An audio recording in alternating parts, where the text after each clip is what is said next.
transitioning in your life. You're in a transitioning stage, and you know you're sincere. You're compassionate. You care about humans. You care about life. This is the nurturing energy that I pick up from you, and this is why people value you and follow you. And you don't like to be overly complimented. I pick up on the energy of that. You don't like to be overly complimented. You're very humble, like the fisherman that'll teach someone how to fish. This is the energy that I pick up on. But right now, I feel like there was confusion at one point in your life, and this was recent, like 4 months ago. The energy of a rebirth, the energy of sevens, divineness. We'll talk on another note with that, but I do pick up like there's strong angels around you. The energy of more like you're more of a father figure to your mom. Now that is what made you king. Your soul is old. From a child, you told your parents about success, like you knew the value of money before a kid could know the value of money. Right now, what brings you to peace is bringing peace to others. I'll pick up on that. I see your grandma around. She's more like a mother figure. She didn't spend that much time with you. You're humbling yourself. I see the energy of abundance around you. And you're more of a father figure to the woman in your life. You're the dad, the mom. And so a little jealousy if anyone try to take you away from that person. And you try to puzzle it out together. But I see the energy of threes. 3 months ago and 3 years ago, things shifted in your life. You take things serious. You don't joke a lot. You don't like to laugh a lot, although you like to joke, but you're very serious. Am I making sense? Yes. You're very serious. You have a keen eye. You can remember when you were 4 years old.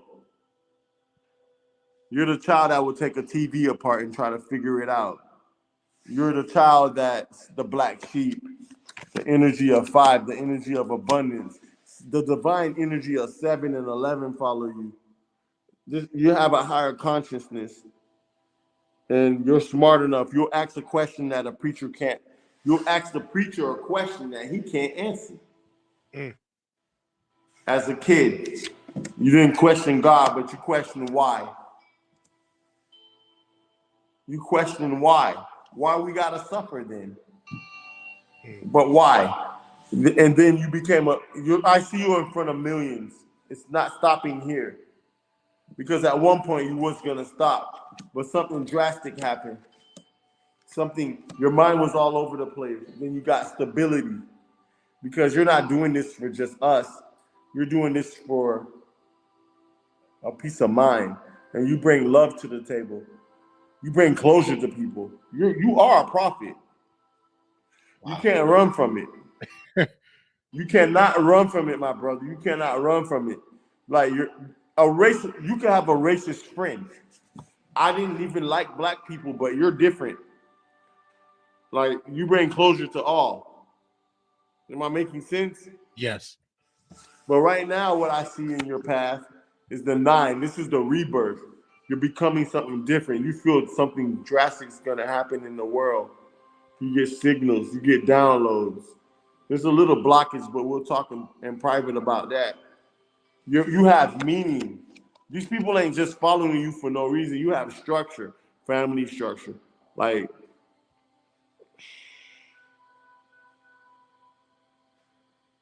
you're on the right path. You can't run from it. There's no mistakes. Your mistake is corrected because God is the Father and the divine is correcting you. I feel like at one point there was a challenge. I felt like there was discrimination against you at one point. These people need you, bro. You have a bigger path. You're a motivational speaker. You're a motivational coach. You're a life coach. You go in the room and you're saving marriages without trying. Bro, look, let me talk to y'all. Am I making sense? Yes, sir. I'm going to talk to y'all. You bring peace to marriages. You're a blessing. You're angelic, but you're not crossing over. There's like more of an energy that you're trapping inside of you. But I see a convention, At the end, when you puzzle it all together, it's a convention. You bring closure and peace to people. We're not, people aren't just following you just to follow you. It's because you're the truth. But you beat yourself up a lot. You're the last one to go to sleep at night in that house. And the first one to wake up. You need to let go of some pain. It was childhood. Something happened in childhood. You were violated. Am I making sense? Oh yes. But you're angelic. The Father told me that He loves you and you're forgiven for your sins because your heart is compassionate. Look what you built. It's gonna amplify 77 times 77 times 77. But you started a brand. I felt like you started something and you stopped at one point. And then I felt like I want to talk about your personal life. Someone wanted a baby at one point. Make sense? Mm-hmm. And then go through right? No. Because it wasn't gonna go right. They was gonna switch on you later. Mm. You pray the divine a lot. You don't have a religion. You're not Catholic, you're not Baptist, you're not Christian. You just live in energy and it feels free. You're more connected to God than someone that's a preacher. Mm. I'm sorry, I got carried away because your energy is so bright. Your halo, I can see your halo. Your birth was complicated.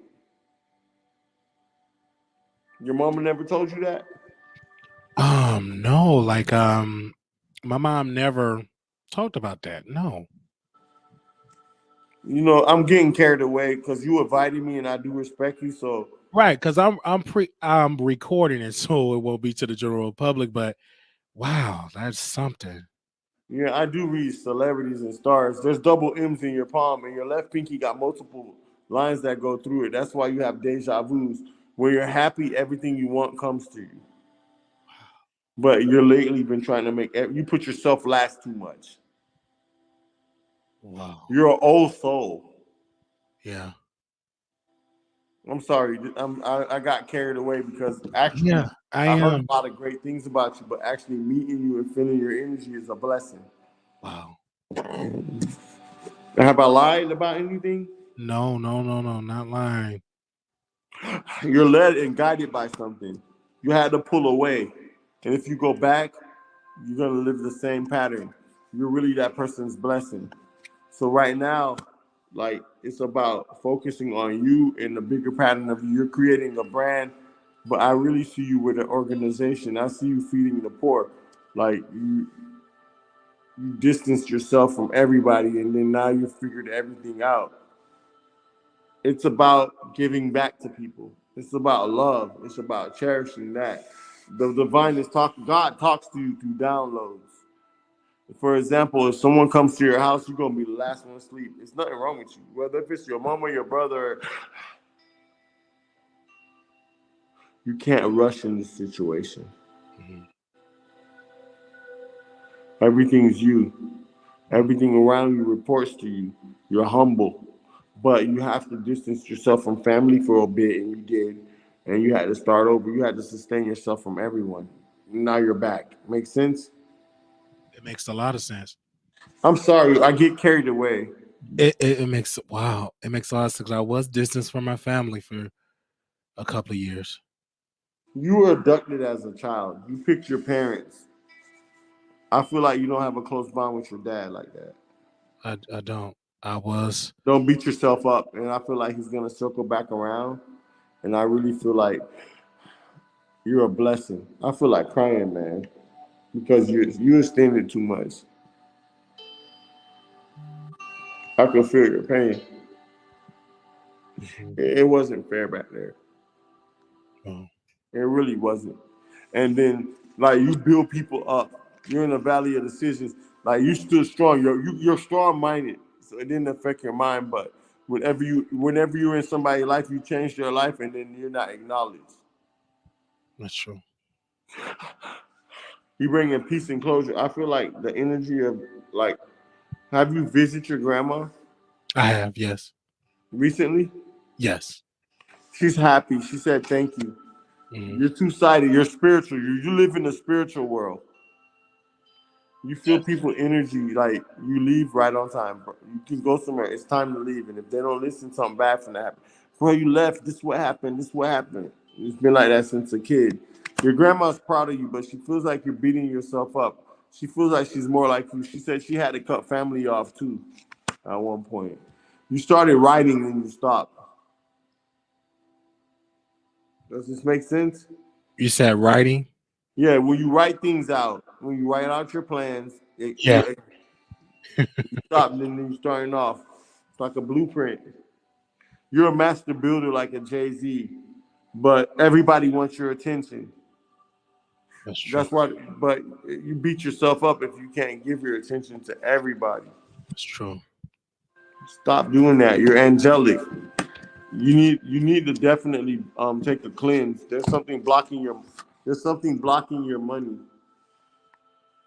Something's blocking your wealth a little. Mm. Like you're staying at the same quote. You make more, but you stay at the same. Make sense? Yeah. Let me stop talking. I got So carried so when away. you said do a cleansing, what do I need to do? A fast? I know how to do that. I won't talk this out right now because I just met you. But once you told me your name, I learned a lot about you because I know you're a star child. That's why you're your parents' parents. That's why people get mad when you're not around. That's why sometimes you can't go in restaurants and eat because you need to be alone because you pick up everybody's energy in there. And that is why everybody that's watching you needs you. You're a blessing. You're a motivational speaker. You're a prophet, but you're blocking it somehow. Wow. Like you kind of don't want the responsibility of it because it's a big title. Because I see an older woman telling your mom they wish you were hers and they wanted to take you. They wanted you for their child, but your mom wouldn't give you away. Mm. I see you're networking, but you got to be by yourself right now. It's like a rebirth, and there's no consequences. But you need a convention. I see a convention coming up. More like your followers. You're a great mentor. Your heart. You put your heart and soul in this. And I felt like a year ago you pulled away and now you're back. Hmm. Am I making sense? Yes. The energy of night and the rebirth. Your heart's into this. So you're definitely an angel. And this is your second rebirth. Like the energy of seven and divine follows you. I feel like you need to be by yourself. Going back to that person is the destruction. Am I making sense? Yes. There's two M's in your palm. There's a triangle in your palm. You're blessed. God blessed you already. Your emotions gotta match your thoughts. I see your following going up and up and up. You need sponsors behind. You were discriminated, but you didn't want to sue. Does this make sense? Yes. Why? It's still time. I'm getting carried away because you don't have to tell me much for me to know everything, but I do know you're an angel. And I do know that you beat yourself up, and I do know that you're loyal and you forgive even you're forgiving too much. Now you're starting to remind me of me Mm. because you see good and bad. And I see that you're forgiving people that don't deserve it. But you're their blessing. You're gonna have a school. Yeah, there's a school behind you.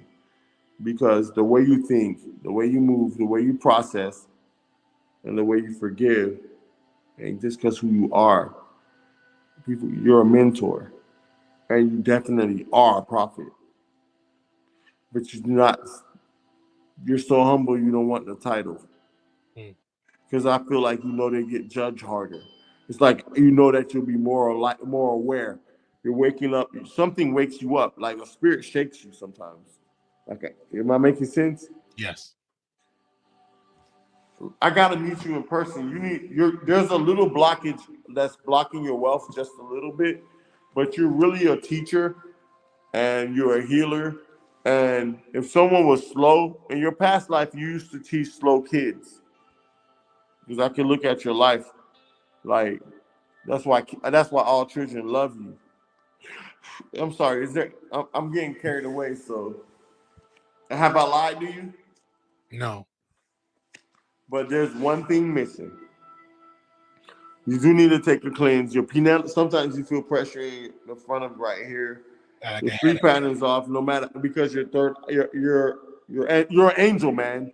You're just in a cocoon still. And we'll talk in person. And when superior, I call her superior because she's a queen. She's superior. So when superior, when we talk in person, because there's people watching, I won't say that, but I know that you were. And nobody's watching. This is You're like from the okay. So you're from the Tut bloodline. You're Mhm. Egyptian. So you might like art. You can have a friend and you'll turn them off quick because it's just as quick as you love them, you cannot love them Hmm. because you're judging past lives. Wow. You're centered right now. You're centered.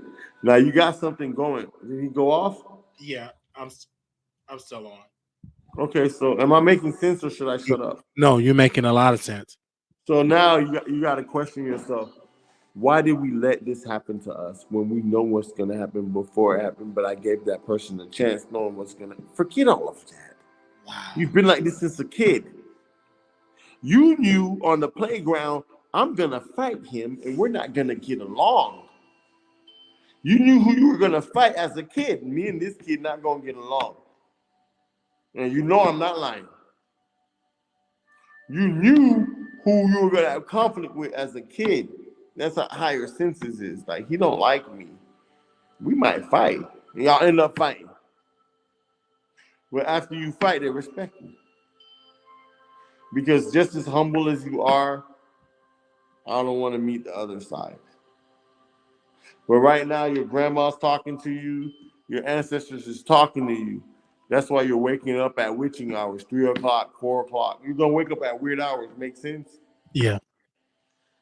Your chakras are on but off. You're a warrior. You're a witch. You're a king. They call us witches because you're an angel.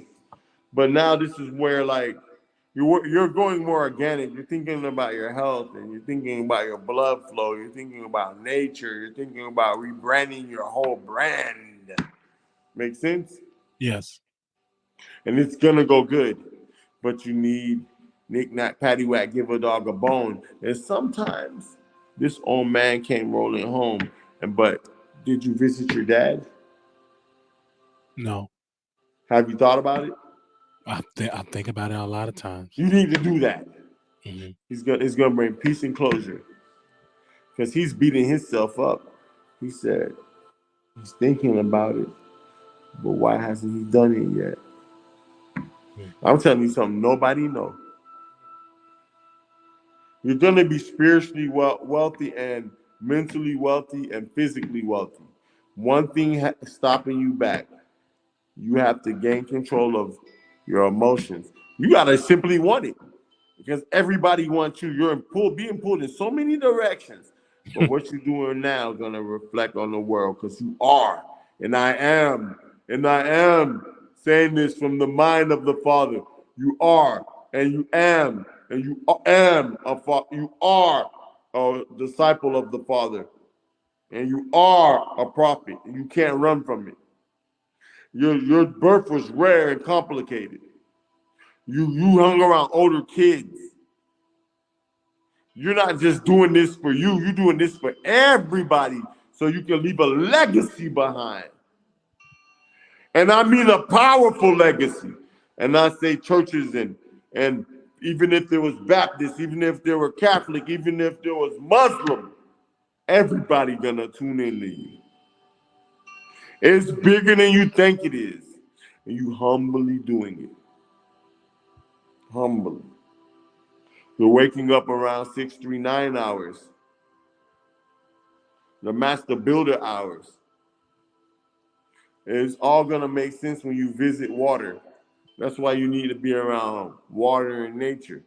Mm. So right now you're alone, but you're not alone. You need a brand. You need to brand this. You need to launch this, and you need an LLC behind this because this is mental health, spiritual health, more like a psychiatrist. And you know what I'm talking about. Because you saving people. But you don't want the credit for it. Your grandma said she didn't abandon you. That's your real mama. She's to your left. A suicidal friend. I know you. I see a friend that was suicidal around you. You can't save that one. I go from your past to your present. Am I making sense? Mm-hmm. Have I lied? No. You are a prophet. It's written by Abraham. Your bloodline is Abraham. And he's the father of nations. That's why when you talk, everybody listen. That's why your voice hit a frequency. You don't want this responsibility, but it's on your back. And here I am, a stranger. And here you are, a candle dancing in the wind, but you can't be blowed out. You couldn't die if you wanted to die. Death visits you so many times. Make sense? Yes. You ain't gonna die. You here for a reason. And I'm saying you're anointed by the Father. You're a prophet. These ain't just followers. You're teaching the way of life. You're bringing peace and closure. People listen to you before they go to sleep. People listen to you before they start their day. Your existence matters. You matter. Oh, yes, you matter. And as a child, you had to distance yourself. You punishing yourself when you did nothing wrong. Am I making sense? Yes. You're a prophet, plain and simple. This is the energy of your finances. I won't talk about that right now. Okay. Give me 1 second. Hold on. Let me get. Shut it down. Oh, wow. Oh my God. Are you good?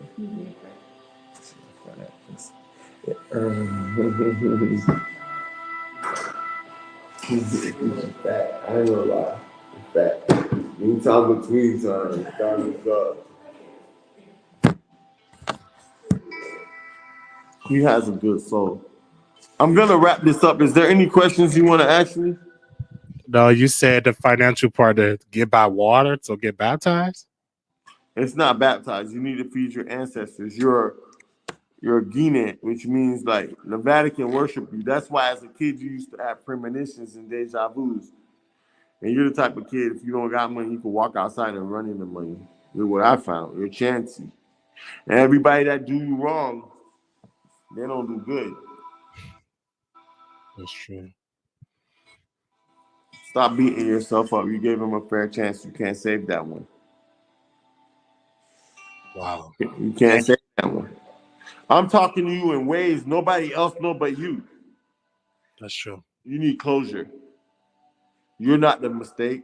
They made a mistake. You're the mentor. You're the father figure. You're a mother to your mother. You're a father to a father. You're the oldest soul in your family. You even had to pull away from family. I did. I'm gonna wrap this up. It was a pleasure talking to you, but we can talk in person. There's a lot about you I do know. I know your bloodlines. I see your blood's cut. There's European in your blood. There's Irish in your blood, and there's Egyptian in your blood, and Indian. But one thing I do know, you're in a valley of decisions right now. There's a new beginning, like a new reset for you. So kind of being alone didn't matter to you right now. But we'll talk in person because we're on live because I do break generational curses. I'm good. Huh? Just please tell people about me, Prophet Don. They can check me out on my Prophet, you there? Prophet. 1 second.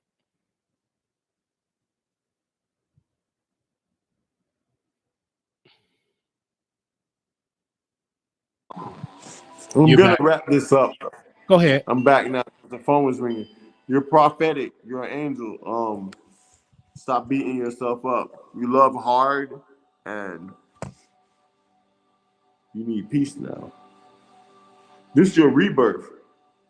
You put up with a lot back there. Yes, you did. So I'm gonna wrap this up. It was a pleasure meeting you. Thank you. It was a pleasure meeting you too, Prophet Don. And and I'm gonna post like your Please tell your people about me. I'm Prophet Don. I'm gonna have my brother tell you a little bit more. Jeremy, please come in. This is another prophet. Jeremy, please tell Hey, yo, how are you? All right. You can reach Prophet Don on Facebook.com/Prophet Don. Thank you, Prophet Don. I have his Facebook information, so I'm gonna post that. Everybody go tune in. Thank you. Thank you so much. God bless all of you. Listen to my favorite song of yours. Ladies and gentlemen, we have the great Hasan Green on the show, and my favorite record from you when you finally got into the studio, you released this record, is When I Get There. That is my favorite song ever. But of course, I've been following you on YouTube because you were post like videos of singing. I mean, when you had posted video, I remember you had a video of your grandma. Hold on 1 second. Let me turn this off. Okay. All right, y'all. We gonna get into the commentary. I'm playing my interviews. I'm playing my interviews right now, so we'll be right back. We're in the regular commentary. I'm playing my interviews. Okay, sorry about that. So you had a video of your grandmother was singing, and I remember that. Now this go way, way, way back, like 12, 13 years ago. And I had graduated from Chicago Military Academy, and I was I'm a church kid, so I ran across your videos, and you would just post videos. And this was back before HD cameras, Android phone. You know what I'm saying? This was webcam. Yeah, this was webcam. And you were so passionate about singing. And I remember one video I've seen of you, you said, I don't like to give tips to singers, like voice lessons. Mm-hmm. But then you got some tips, and you said, don't oversing. The choir director will sing you to death. They will have you perform it at a dog show. Like you were going in. So welcome to the show. I just was going reminiscing as a supporter, as a fan, because you had touched my life with your story. It's just amazing, man. Thank you for coming on the show. That's awesome. Thank you for having me. Thank you. I first like to ask, because you started in the ministry for more mainstream when it was the Apollo Showtime at the Apollo. They used to have a segment for Apollo kids, and you are a part of that. Right. Did you ever think like you would be doing this full time? Because usually when kids is in the ministry or singing, their parents really pushing them to do it. Did you ever imagine that as an adult that you would still be on stage, still singing for the Lord? I did, because it's what I wanted to do. Okay. I was kind of born into it because both sides of my family were gospel singers. My great grandmother on my mom's side and my grandmother on my dad's side, whom you mentioned earlier, who I post videos with. So I grew up singing. So it was kind of like inevitable that this is what I was going to be doing. Did I think I would do it to the magnitude that I have done it, or that I am still doing it? Probably not. But I did think I would be a singer. That was my dream, to be a singer. Absolutely. And you're following your dream. And you have, like, I'm saying, you was before a lot of artists got like social media pages. You were doing it way ahead of the curve. Yeah, and it makes me feel old now, because now just this weekend I did a wedding in Mississippi, and there was a violinist there, and the bride had hyped him up to me and told me who he was. I was like, okay, cool. I can't wait to hear him, check him out. Come to find out, he was a fan, knew who I was. I've been watching you since I was a kid. I'm like, a kid. Yeah. God, you made me sound like an old man, and they just made me realize that, hey, you have been doing this for quite some time. And you would talk about like topics, and you would even respond to like comments. I remember one particular comment, someone said, "Oh, y'all need to not be effeminate. I'm a woman of God." And I remember you talked about that subject, and you handle it with so much grace. You should have just cussed it out, but you're a Christian. Man, let me tell you how I have grown. I used to respond. Yes, you did. Yeah. to everybody, to everything.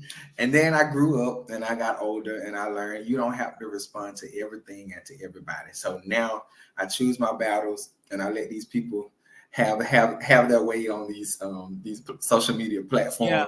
So it takes too much energy to go back and forth with people because and at the end of the conversation, they're still gonna feel the way they feel. Absolutely. And you're still gonna feel the way you feel. So yeah, I'm glad those days are over. Yeah, those days are over. And I just and then now you got albums and singles. A lot of folks need to understand like that take a lot of money, especially if you're doing it independently.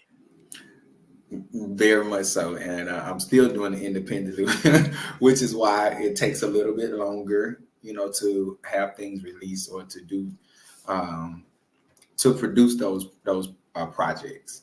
Yeah. So, because I was talking to a friend of mine, Maurice Griffin, and he still does it independently because he said labels is challenging because you're taking a loan.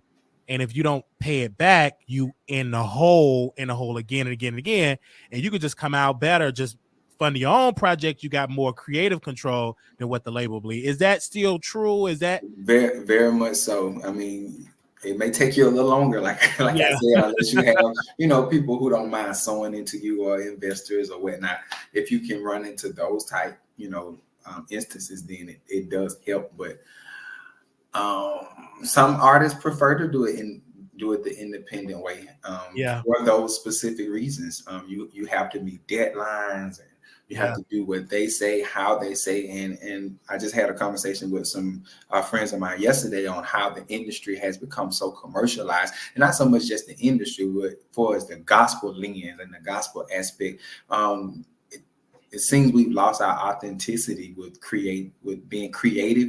We have to write a certain way, or it has to sound a certain way just for radio and just for publicity. But it's not reaching the heart because it's not from the heart and it's not changing lives. Well, Charlie, it's changed so much. It just has changed so much, and you get caught up in the loop of making that certain sound that the labels say you're supposed to have, and then you're losing God.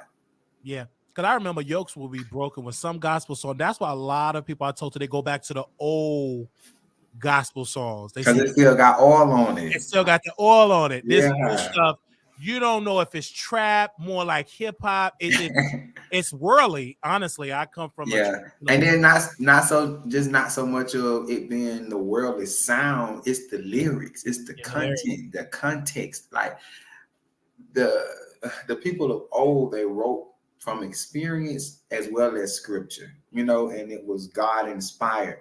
Now it just seems like we're writing and we're just saying anything. And like some songs I listen to, I bet I hardly ever listen to the radio, but on those days that I do, those XM radios, sometimes they just be playing songs. I be listening to the lyrics. I'm like, who wrote these songs? Like lyrically, they don't make sense. Scripture, they don't make sense. It's just we just talking about anything, and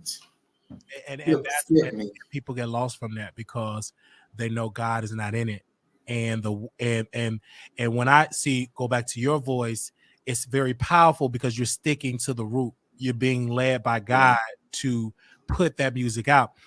Do you believe that people should be saved and not a sinner and do gospel? Do you believe in sinners like Nicki Minaj did a song with Tasha Cobbs? Do you believe like hip hop artists should do gospel even though they're rapping one thing but then they can do gospel?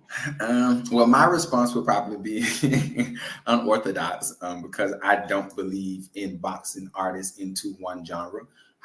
While my career has been built on gospel, I have never just only sang gospel music. I do think there's a fine line, but I think it's okay for artists to mix. I do think it's okay for those Nicki Minaj R&B hip hop artists to blend with our gospel community. I will, however, say this. On our platforms, on the gospel platforms, you are now seeing more of the R&B hip hop artists being invited to perform on the gospel platforms than you are the gospel artists. Now that I don't agree with. That I think should be addressed, because you have so many upcoming, you have so many new gospel artists who have made a stamp on the community, and you never see them on the award shows. You never see them on those platforms, but you have all of your R&B artists who are on those platforms. If that would answer. That makes a lot of sense. But the Yeah. producers, they would say, hey, I put them on the platform because it's ratings. People want to see that. But you forget about the people that's making the gospel industry, the gospel, and those the gospel artists. Right. And you hardly ever see those on those platforms, which is disheartening, because you work hard for those moments. You know, although we are doing it for the kingdom, we are doing it for God. However, those rewards of being able to be televised on those gospel stages, that's what we look for. You know, that's part of why we do what we do. Not solely, but a part of. Do you feel like when you do music, do you do it for the money? Do you feel like the reason why the lyrics are changing because it's money driven? It's about reaching those certain numbers? Definitely so. Everything, and not to say that it always has not been that, because it has.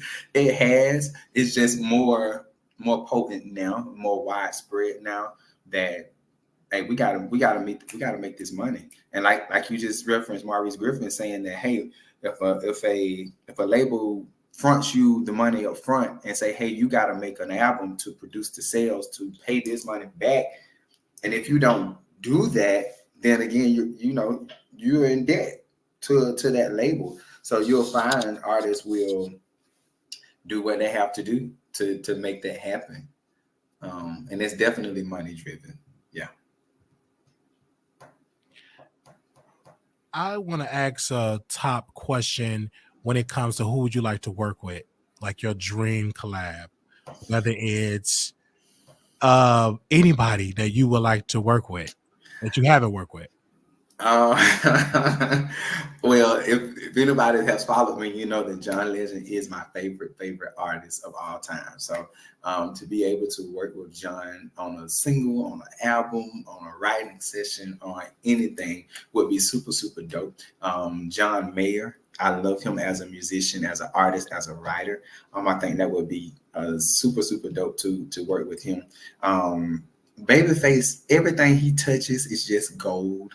And I would just love for him to write a song for my vocal style, just to see what it would sound like, to see what it would do. As far as the gospel arena goes, I have performed on stage with Molly Music, but to actually do something with him, I think would be super, super, super, super dope. We have similar styles vocally. Yeah, I can see that as well. Because a lot of I see Kingdom businesses out. It's like an empire but gospel storyline. Would you get into the acting? I have acted on my friend, my friend Zuri Craig. He gave me a chance to be in one of his stage plays. I'm still a little shy when it comes to acting because I don't have that confidence in that right. area. However, it didn't go as bad as I thought it would with the little coaching. It actually went well. The thing with acting is it requires a lot of time, a lot of rehearsals, and I don't have that because it will require. I'm a praise and worship leader every week at Living Faith Tabernacle here in Atlanta. So it would require me to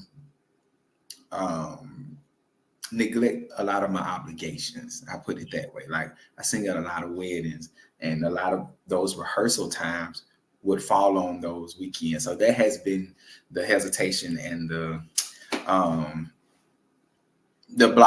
stumbling block for me advancing in the acting. I have a lot of close friends, Lawrence Flowers, a lot of those guys. They are always on stage. Dathan Thigpen, they're always on stage, featuring in a lot of productions here in the city and far out. So I always enjoy seeing them. And so I kind of put a bug in the air, like y'all let me know when and I always miss the auditions. That's the first thing. I never know about the auditions until after they've occurred. You're in Atlanta now, so like Tyler Perry stuff. But of course, your singing is your first love, and that keeps you busy. Yeah, you don't have a lot of free time. Right, it does keep me busy. So I kind of had to let those guys know, hey, when they have the auditions, y'all let me know so that, I can make arrangements ahead of time.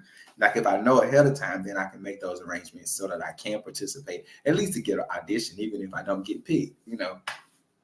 Do you feel like when I was like into your music, and do you miss those days where you could just record with your friends and it goes right? Do you miss those days, or you? Yes, God. And periodically we will get together and we will sing and record. I have some more recent videos of my friends and I singing together. We were like, hey y'all, we haven't sung together in a while. It was easier to do back when I was in college because we were in college and we were always together and always around each other.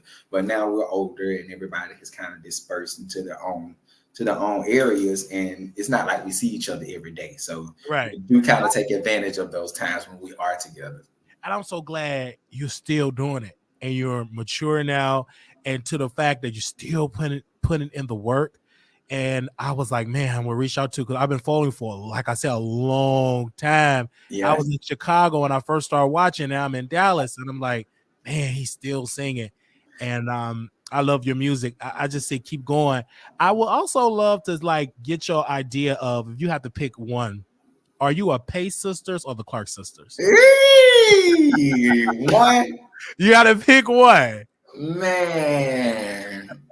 Because that's like, it was like a little trend. Like everybody was like, why is Pace or the Clarks? But what? That's hard, but I have to pick one. If I have to pick one, I know more of the Clark sisters songs, so Okay. I would have to say the Clark sisters. Yeah. But you can't take my Duranis away. Like You can't. Like the Pace sisters, they have some classics as well. But of course, the Clark sisters is more like mainstream because they have more success on the charts.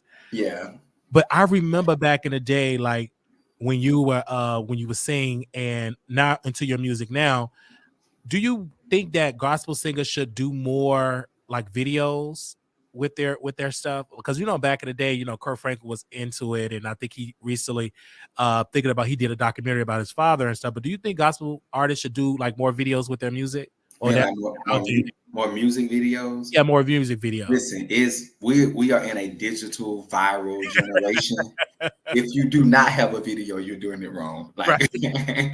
at this point, like people want to see. Like Right. this generation, we're more of a visual generation. So it just goes hand in hand that if I release a new song, I gotta have a visual, even if it's just a lyric video to go along with it. Like, because people gonna search for your song on YouTube, and it helps. It really does help, especially since everything is driven by views now.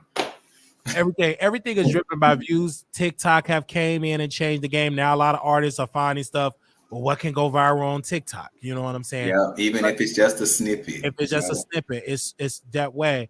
But I pray for like you to continue like to grow and continue to be you, because you're still humble. Like you're not above the fray. Because some gospel artists, you think you're talking to a hip hop artist, they got entourages, they just doing too much. Yeah. But you're still for the people. You still enjoy what you do. But you did another video about depression. You talked about that. I mean, you went there, and Yeah. I see this. You don't know how that helped me, because even though I wasn't depressed when I seen it, but I did battle with depression. Mhm. And you said something in the video. You said, I used to say, why can this person not get through? And I used to be one of them people until I dealt with it. How did you, you know what I'm saying? I'm like, oh, okay, I understand. 'Cause I used to joke, that ain't really real. That's fake. I thought it was false or fake news. But now, once I experienced, okay, this is real. But how do you deal with it when you have those low moments? Because you said, if I go to a thrift store, that used to bring a lot of joy, but it didn't. But how do you have those moments and get over it? Like, how did you overcome that moment? Wow, you saying those words verbatim, those were words that I said, that brings back so many memories during that time, because I had kind of forgotten about that, because I can't, I'm not in that season anymore. But just to think, man, you would, like I said, you would say people like, why they can't. It just seemed like they were people be talking because you never experienced it. But man, once you experience something, you have a whole different perspective. And then you be like, man, I'm sorry that I even said that. And it's like that now with me now with grief. I would see people on Facebook, like they family members died 2, 3, 4, 5 years ago, and they still like, oh, they still grieving. Right. And now that I'm in those shoes, I'm like, okay, now I see, that it's not just talk, but it's actually an experience. It's actually a feeling. It's actually a place. It's actually a season. It's actually real. For me, I continued to do what I kept going. I didn't stop. I think a lot of people, once they get in that place, they stay there. They don't keep going. I kept singing. I kept doing those things that I love to do until it became natural again. Absolutely. Yeah, and I think that's what kept me going. And you'll be surprised. I think I had this conversation yesterday. You'll be surprised at how many praise and worship leaders, how many pastors, how many Christians, period, are just flat out tired. We just tired. When you do something for a long time and doing praise and worship, you don't always get the response from the congregation, and you hooping and hollering, you screaming, and the people ain't move. Sometimes, it's a lot, and it's wear and tear, as my mama would say. There's wear and tear on your vocals, on your body, on your faith. It's just a lot. But you'll be surprised at how many people who you see every weekend, every day on those platforms that's going through those low moments on a regular. So we have to keep going, and we have to keep praising and worship, and we have to keep our prayer time and our scripture time in order to stay afloat. Like, you have to renew your faith daily. You have to renew your strength and your hope daily, because if not, then those low moments will overtake you. And even the scripture says, I would have fainted had I not believed. So those moments of belief, and those moments of those personal times with God is what kept me afloat. Absolutely. And then also, Christians have to take a break. It's okay to take a vacation. It's okay to decompress. Even Jesus slept or resting. Like, we have to know how to rest. Even Man, God. 7 days. COVID was a blessing and a curse. I know a lot of people lost their lives. We got some rest during COVID, and I'm eternally grateful. Yeah, because you needed it. Like, you need rest. Like, when you're singing week after week, week after week, week after week, that's wear and tear. Year after year, month after month. Yeah. That's wear and tear. I've been doing it since I was a kid, nonstop. Like, I've never not been in church on Sunday. So for COVID to come, and my church, we would pre-record church during the week. So on Sundays, they would just play it live on the stream. So we didn't have to be in service on Sunday. Man, that's a blessing. And then also, that's truly a blessing. And then it made the church be more with the times with technology to stream more. So that taught the church, because back in the day it was television ministries. Now you can have a ministry on YouTube. TBN. Yeah, TBN. I remember at my church, they used to have back in Chicago, they used to have Can TV, then the radio station, then the announcement would make the announcement. Like, it was really big. But now you can reach millions on YouTube, on Twitch, on Twitter. It's like so many avenues. I want to ask you right now, do you see yourself forever singing, like doing this full time, or do you want to do something else? Do you see yourself doing something else? I'll always sing. As long as I have breath, I will always be an artist. Now, will other things come? Prayerfully, hopefully, I'm sure they will. We never know what God has in store in its totality. However, I do know that my assignment in the earth is to sing. Yeah. Now, I got to talk about your music. Got a new song that you released back in February called Easy. Yes. So let's talk about that. What inspired you to release that song, Easy?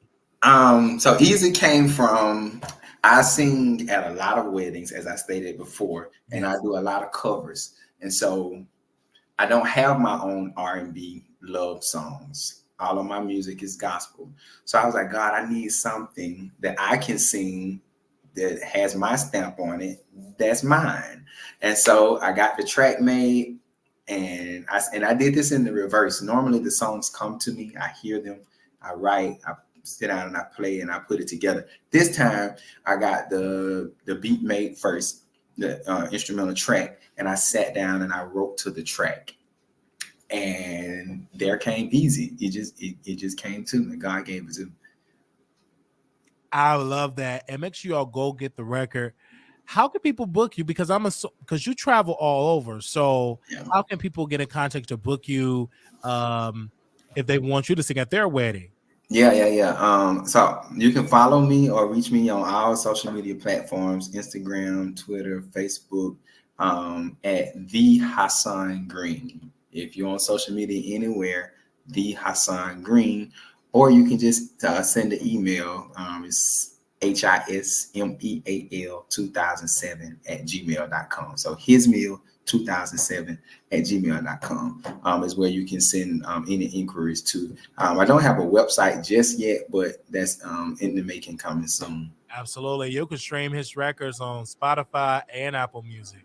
So make sure y'all go get it and buy it on iTunes, because that's what I purchase when I get that. That's like, that song just puts me in a good mood. And you released that song a couple of years back. 2017, I think it was. Yeah. Right. That's so, because that, I'm telling you, I was so happy for you that you start like recording. And I remember like you've like from YouTube, and I remember, like, I don't know if you ever had like CDs, but or send it to the radio station. So I remember when Maurice Griffin, I would go to his home when he stayed in Chicago, and we would just ship CDs to the radio station. We had like a big book of like all the radio, call it to play it. Like, I remember those days. Like I just remember those drives. Like, have you ever did that with your friends? Like, call the radio stations to play your song? No. Well, what I did do with the new single, I reached out to a lot of radio stations via email, sent them the track, sent them the stuff, asking them to play it. Got a few responses, others didn't respond. So, but yeah, I did do it virtually. Yeah, that's a good thing, because it's the we were just talking about, it's about the hustle. Like, you really have to hustle to get play. And then unfortunately, because of the radio stations being monopolized, meaning they purchase all these stations as one corporation that owns hundreds of stations. No, back in the day, it was a limit amount of stations that you could own. And that's why it was easier to break new talent. Now it's about one or two companies that own most of the airtime, the airwaves, and it hurts artists that are independently trying to come up, because the mainstream artists dominate the market. Yeah. True. But thank God for you that you still doing it, that you still booked and busy. Yeah, I'm still out here. I'm still out here booked and busy, man. And just stay encouraged. I'm such a fan. I said I've been the one to interview forever.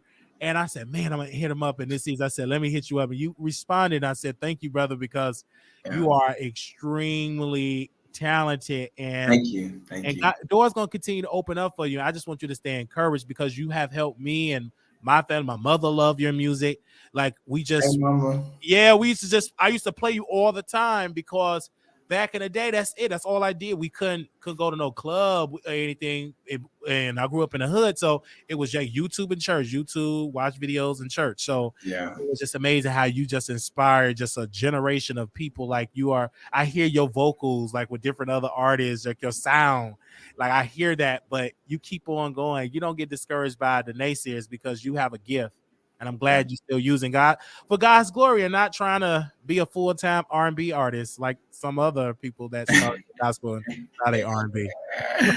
Yeah, listen, I'm not restricted by genre. I will always sing gospel, and wherever else God leads me. Amen to that. Yeah, He told me to do the work, and He'll do the rest. So do the rest. I'm doing the lead work. I'm doing the music, and it's in His hands from there. Hasan Green, thank you, brother, for coming on. Yes, sir. Thank you for having me. I really appreciate it. Thank you. All right. Did y'all enjoy those interviews? First of all, I would tell you that it's such an honor when you can like interview people and bring them on your platform, and people that you look up to and you've been following for years. You get them on the show, and we just get them in the zone, and we reach out to these folks, and they say yes, come on to the Wiley Show. Thank God for the growth for that. We also had a Prophet Don came on, and shout out to Jessica Pierce. She got me in contact with Prophet Don, and he came on and gave a prophecy. And regardless of do you believe in a true prophecy or not, if it come to pass, it was a true prophecy. If it didn't come to pass, then it wasn't a true prophecy. So we shall see. He did say something that caught me when he said something is hindering you financially. And I really want to get a clear understanding. What is hindering me financially to go to that financial thing? I've been told that I will be speaking in front of millions. I've been told that I am a mentor. I've been told these things. And so we see how it's going to go. Now, I didn't know that, about, you are a mother to your mother or a parent to your mother or something like that, he said. So I have to really go back and really get into that zone for it. And so we will see how it goes. But when he reached out to me and said, when he came on the show, I had to stand up because my sausage just was on the stove and I was cooking. And because whenever I'm in Dallas, I like my schedule just be all out of whack, So when he came on the show, I said, "Hey, let's have a conversation." He came on the show and he really got involved in it. And of course, he had the cards or whatever the case may be, and he said, "You need a cleansing or you need something need to be done." So yeah, I got to see how that's gonna go. And so thank you so very much, Cenat. Easy is a vibe I like. Thank you for y'all going to stream the stuff. But I love that the fact that I was able to do my show and I was able to bring it to you guys live and like pre-recorded and share it live. I appreciate that because it was a time in my career when I didn't have nobody watching the stuff that I would put out. And so now y'all able to put it out there. And let's even talk about the Mason guy that came on my show. Let me first of all tell y'all this, and we're going to get right into this. People always say they don't watch the Wiley Show, but they watch. And Armand Wiggins is one of the people that do watch. I mean, he watches the show. He see what we see. And he got mad because Dwight Howard, victim, came on our show. He's a victim. He came on our show. And Armand was upset about that. Now, we have already battled with Armand on the back end because he sent a false copyright strike to our channel, And we had to fight that behind the scenes. Now, mind you, my members already know this. False copyright strike saying that I use this content. Never use this content. Just a false copyright strike. So we had to fight this on the back end. And of course, we won. Then we go on this Twitter, you all sent me the Twitter space, and y'all was like, "Did you hear he mentioned you?" Mason was on the show mentioning you. And I'm like, well, first and foremost, why is he upset? First of all, Mason is a victim of Dwight Howard, came on our show, and he came on our show. We asked him some questions, and it was a great interview. So according to Armand, he said, "Why are you going on this show? You should have went on a more professional show." Well, first of all, you don't know who is going to come on this show. And actually, I have reached out to Mason back in 2018. He refused. Now, according to him, he said that I'm fat, whatever. But he came on the show, he answered questions. It was like a Wendy Williams and Whitney Houston type of vibe. But that'll just tell you who really is paying attention, who's really watching and listening to this show, who's really calling in, who's really listening. Because when we interviewed him, we just kept it a stat, and then here we go on the Twitter space, I'm being mentioned. And I want to say this, people always try to discredit what we do, but we're doing it over here. Now, do we have the money and the impact that some shows have? No. But what we do have, we have the talent. Okay. We have the talent. We have the skill set. And I appreciate the day one supporters that are here. And you all sent me the emails or y'all sent me the messages. And y'all said, "Hey, Wiley, did you hear what they just said about you, Wiley? And did you hear this?" And I didn't hear it because I can't be in every space because, number one, my grandmother, she's in a hospital. She's not, you know what I'm saying? She's going through in her health. I'm always in Chicago showing love. And so that was on my mind, and my grandmother may have to go get rehab in a facility. And it's been a lot on my mindset. So when I come and do the show, I entertain, and then I'm done with it. Like, I don't have time to see what this person is doing. So, but when you all send it to me, that's why I say y'all send it to me and I can see it. And y'all sat there, and when y'all send me the videos of Armand Sanders, I immediately was like, this is crazy. But this is what he does. He watches, he stalks the Wiley Show. He stalks our show constantly, try to steal ideas from us. And, you know, he having a hard time over there. He's mad about the Jay Silly, and I didn't even know this. Jay Silly responded to us. Hollywood Unlocked responded to us as well. And that whole communication. So he's upset and he's mad about that Jay Silly want to do some work with us. And I really didn't even announce it and we'll do any work. I just said that Jay Silly responded to our content again, and I missed it. Now, mind you, Paul reminded me, said, wow, did you see when Jay Silly responded to you on there? I was like, yes, we still blocked over there, but nevertheless, he responded.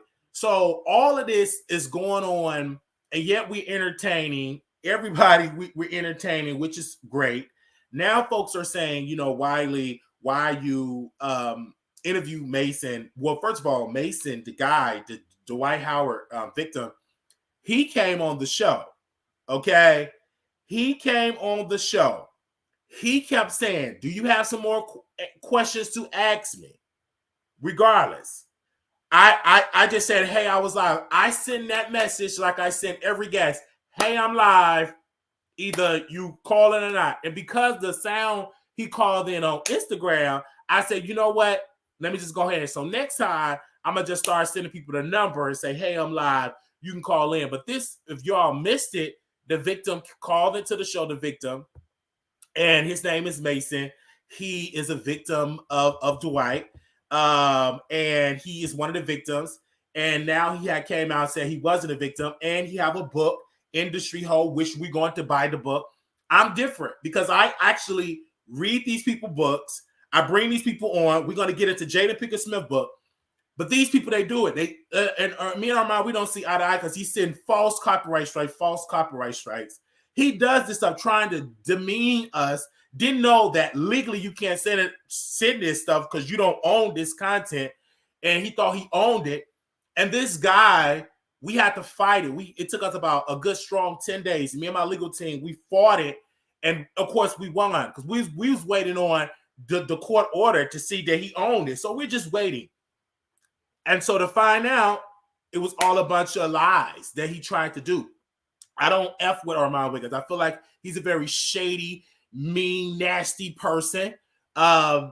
He's just that type of guy. Once he did that, I said, I don't F with him. He's mean and shady. So, of course, he had Mason on the show. These are these people, right? All on this show. And they're talking about Wiley. Of course, my name is being mentioned. And don't get me wrong, Macy did reach out to us in a DM or whatever, say, you didn't really get my book. I'm going to get your book and I'm going to read it. But first and foremost is he came on the show. I want the people to understand. This man came on the show on his own. He called in on Instagram and we did a whole show. Respond to the comments.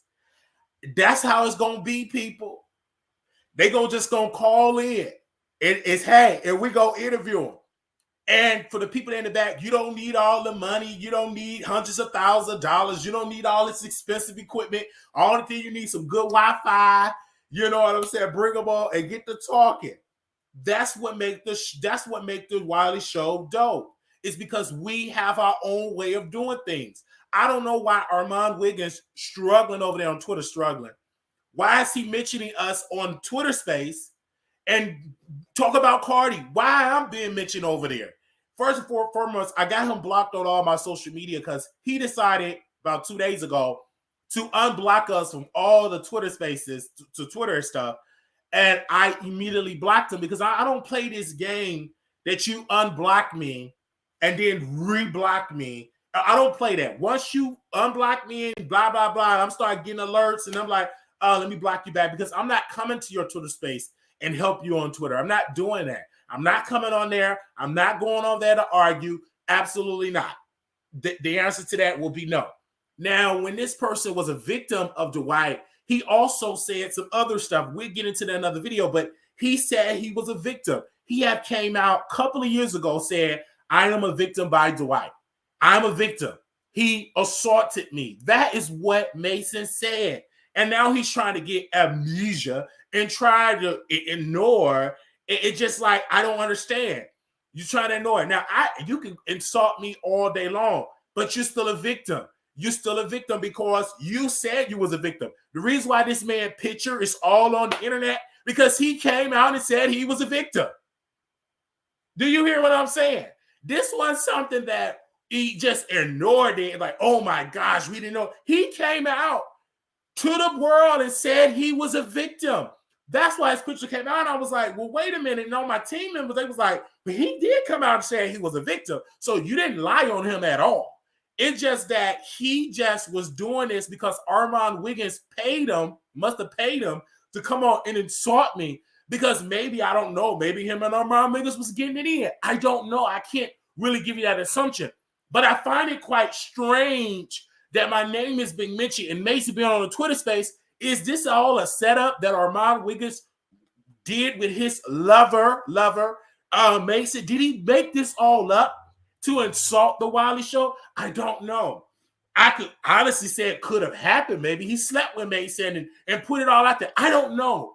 But what I do know is my name was mentioned on Armand Wiggins' Twitter space yet again.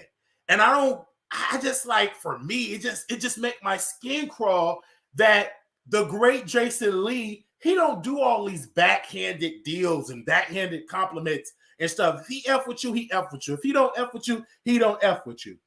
But for me, when I saw this, I immediately said, I'm going to respond on my show without a cuss word, because without any of these things. And don't get me wrong, Mason is a very attractive guy.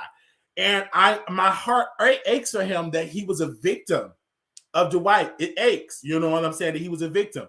I don't know if he was Miss Kitty. I don't know if he was Miss Kitty. Could be. Honestly, could be Miss Kitty. Could be. I'm not 100% sure that it could be Miss Kitty was the one in the drag and that could have prevented Stephen from leaving the room. Could this be Miss Kitty? I don't know. I can't tell, but many of my people, they said, well, maybe he could be Miss Kitty. I don't know. So we shall see, in the future, could this be Miss Kitty? So all this, but we can also say that when he came on the show, we could tell all the people that they watch the Wiley Show, they listen to the Wiley Show. I get along with, and somebody asked me a question. This is the low budget Armand Wiggins show. This is not a low budget Armand Wiggins show. Armand Wiggins show is his show. That brother had more resources. He invests in his platform. He made good money or whatever. I'm not going to compare my resources to his resources. That's his gift. But he comes over to my platform with fake accounts just to name drop himself.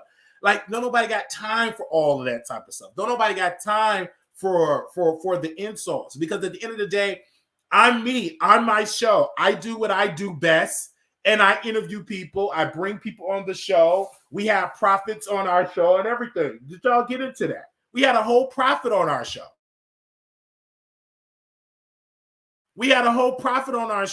So my show is totally different. We don't have all the lights, the cameras, and all this stuff compared to our counterparts, not in our Chicago studio, by the way.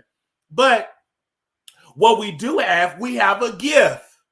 And I appreciate the gift. So when me and Armand Wiggins was going over with my attorney and myself, and we were having we was going back and forth because we were trying to see, do he own this material? Because he tried to say like he owned this content. And to find out he didn't own it. He had 10 business days to respond to us, 10 business days.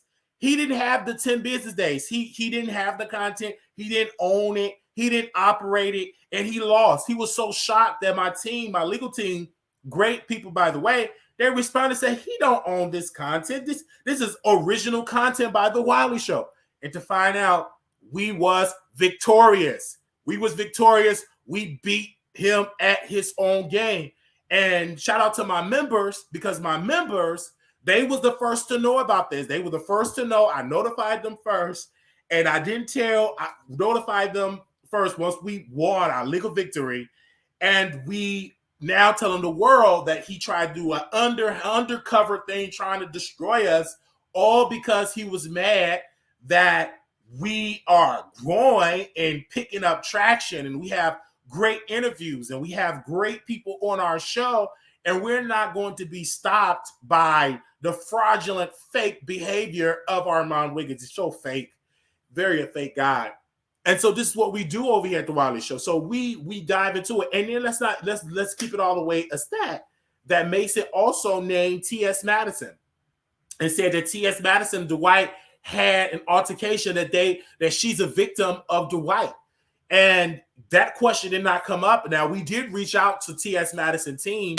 We're reaching out to them now when I'm live, because this is how I reach out to people, because they all watch us. I want to know, T.S. Madison, if you're listening, my dear sister, or whatever you want to call yourself, I'm going to call you sis. I want to know, are you a victim of Dwight? I want you, hold on one second. I want you to know verbatim, T.S. Madison, Mr. Mason, with the wig on, said that you were a victim of Dwight. Let me know right now, T.S. Madison, are you a victim of Dwight Howard? Let me know in the chat. Did you get victimized by the very tall basketball player? Because according to Mr. Mason, with that wig, you was a victim. Let me know in the chat. I'm saying it right then and there, because he verbatim said that you were a victim. Let me know in the chat. Is that true? Were you a victim? And I want to know it from the heart. Is that the correct thing? Were you a victim of Mr. Of Dwight Howard? Let me know in the chat, okay? Because that's what came up, that you were a victim. So all this stuff came about, okay? They said if he wasn't a victim, he wouldn't have been a part of the story. Exactly. And I just wanted to thank Couture Bay. I see her in the chat. I like to see people that I'm cool with in the business and that we have a great relationship. They have their own style. I have my own style. Shout out to all the people that I get along with on YouTube, because a person asked me, they said, but Wiley, you don't get along with nobody on YouTube. And that's just not true. I get along with a lot of people on YouTube. And I get along with a lot of people on YouTube. And of course, people come against me. Shout out to All About the Tea. Shout out about Melvante. Shout out to the Neighborhood Talk. Great relationship. Shout out to Trey Sorrell. Shout out to Scotty by Nature TV. Shout out to T Spiller. I get along with a lot of people. The difference is I'm not going to keep bragging about relationship that I have, because sometimes that come off as fake. But shout out to my good friend, blah, blah, blah. I get along with a lot of good people on this platform, and I appreciate the people that I get along with. Shout out to I Am Knockout, great guy. He got an ankle bracelet on, but nevertheless, we get along with I Am Knockout. He got an ankle bracelet, but I get along with him. So, but I get along with these people. I think that it's an honor to get along with people on this platform. And we get along with a couple of folks on this platform. But what I just dislike when Armand sent that false copyright strike, it made me realize that Armand Wiggins don't want me to succeed. He don't want me to win, but we're going to win despite of that. We had a prophet. He believed that we're going to be speaking in front of millions. And some people didn't even believe the prophet. But nevertheless, if we speak in front of millions, it was a true prophecy. If we do not speak in front of millions, it wasn't a true prophecy. So, and then he says something is hindering us financially. I didn't really get the details about that. So when I get to Atlanta, Georgia, I'm going to see what is hindering us financially to grow. You know what I'm saying? Make sure y'all hit the Cash App, $ Marquise Wiley 28. What is hindering us financially? Because do we need a financial blessing? Absolutely. We do need a financial blessing. But I just love bringing them on the show. And even when I brought the prophet on the show, my audience got him together, said he was a fake prophet. He don't know how to prophesize. He just watched Wiley Show videos and stuff like that. A lot of people didn't know that I was kidnapped. So how did he know that? A lot of people didn't even know that I was abducted. I was kidnapped. And I don't know if I ever shared that, but I was kidnapped. A lot of people didn't even know that I was abducted. So I believe, yeah, I was kidnapped. I don't know if I'm gonna get into the details about that, but I was, because my father refused to, at that time, he refused to allow me to come back to my mother's house. He said he's not coming back. He's staying with me now. You can't have him, whatever. And so, but I think I told y'all that, but not too many people. I told y'all that way back in the day, but I was kidnapped. And so, but I remember telling you, I do remember telling y'all that, but I didn't tell y'all a lot. But some of y'all didn't like Tourbe. Of course, she didn't know. But yes, my father, the man that signed on birth certificate, he refused to allow me to come back home, and he refused that. And my mother, the Schaumburg Police Department, Schaumburg, Illinois, Schaumburg Police Department, that's where we lived at. They all came to the house, and they removed me from his care and gave me back to my mother. But yes, I remember that. I remember I shared that with you. Now that that's just because I share a lot with y'all. So, but a lot of y'all probably did not know. But yes, technically I was abducted. And so it was a lot. It's really a lot. But and there was one thing that the prophet said to me. Give me a quick second. Let me get Mr. Mason off here. Hey, Mr. Mason, you're adorable, by the way. You're adorable, by the way. Okay. But he said about your father. He said your father, you need to get closure. I do believe in that. I share this, whatever the case may be. I do need some closure. There's something in my lifestyle, in my life, in my brain that I would love to have that closure with my father. That is something that I battle with. That is something I want closure with. That is something, it's like an open wound that have not healed. I want that closure with I definitely want that closure, because that's something in my mind that say, I want that closure with my father. And I want to have a sit down. I want to meet him. I want to have that closure. And it's just something in my spirit. Like, I really want that closure. And I think about it a lot. And I said, hey, I really want to meet him and we have a conversation, like, so I could be at peace. I want to come before either he or I leave this earth. I want us to at least have a conversation face to face with some closure. Amen. So that's something that I do want, some closure of that. I definitely want that. Okay.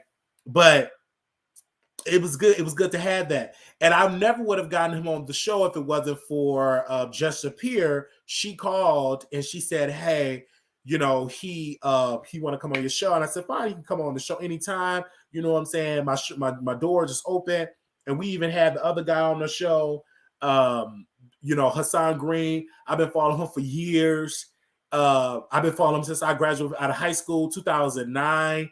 I run into his content maybe in 2010. I was 1 year out of high school. He was in college, right? I just freshly graduated high school, running into his video. And I will never forget that years later, boom, you got Hasan Green on your platform. You really got that brother on your platform. Out of all that stuff, you really got that brother on your platform. Y'all see that brother right there. Right there. You right. You got that brother on your platform. So that's a blessing. That's truly a blessing that the people that I've became fans of, now I have something that I have an audience to introduce them to. And I love that.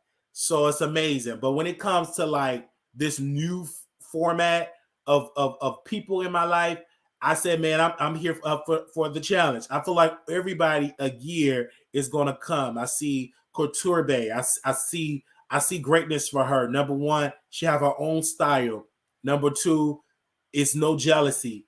It's just, I love the work. And actually, Couture Bay got secrets about people that she can expose and to be better. But she don't want to do that. She want to do it not for who I've been with, but just my own skill set, my own talent, my own thing. And I remember I watched an interview just while I see her there. I watched the interview that she did with Cenat. And a lot of people think I don't get along with Cenat. Cenat is this. But Cenat was able to answer some great questions about the situation. He was answering the questions from his own perspective about Armand Wiggins, when Armand Wiggins tried to set him up and made him look like he was the person that was wrong, and how what's the other lady name is now? What's her name? I can't think of her name. The sister of Cupcake, how she picked the side of Armand Wiggins because he got the bigger platform, and how she asked some very direct questions, and he answered those questions. And I remember I watched that interview, and did not give great interviews. Like whenever he's in his zone, he give great interviews. But in Couture asked him the questions, even if she did not want to ask it, her audience asked the questions, and she put the question on the screen. And that's one interview I said, wow, she's really good bringing people to the table that you typically probably will not get them to come to the table because they got their guards up. But he did ask some great questions. I do want to say thank you to that. Now, we're going to get into this other show here because we got a lot of stuff to talk about in here. And first of all, I got to talk about Cenat again. I was watching this. Now, first of all, I got to say this, and I see Couture Bay, I see y'all in here. I see the members in here. I don't care what nobody say. Cenat in jail is brilliant. And let me tell you why. There's a lot of black people in jail. There's a lot of black people that go to and from jail. Everybody going to jail is not like a bad thing for certain people. Let me repeat that. Going to jail is not a bad thing for certain people. Some people go to jail, they read more, they educate themselves more, they get into religion, they become a bean pie eater, they become Christian. So I just think people just think jail is a bad thing for everybody. It's not. Because if it was such a bad thing for everybody, people would stop going. People go to jail because they have friendships there, they have a family there, they have the spirit of togetherness. Let's not get it twisted. So him going to the jail and doing a 24/7, doing a 7 days in jail, everybody is talking about it. It's genius. This brother is literally bringing production to Twitch. In order to stay on top, in order to stay the leading man in trending or the leading man in streaming, you got to think outside the box. I think that's very awesome that Kai got together and said, hey, we're going to go to jail and we're going to record this. It was off the chain. Even this brother that you see on the screen here, he was crying. Is it NLE? I hope I'm saying his name right. He was crying, talking about he don't want to eat no booty. He don't want to get like something. He was really acting. And it was so good. To me, everybody was like, and then let's get it twisted.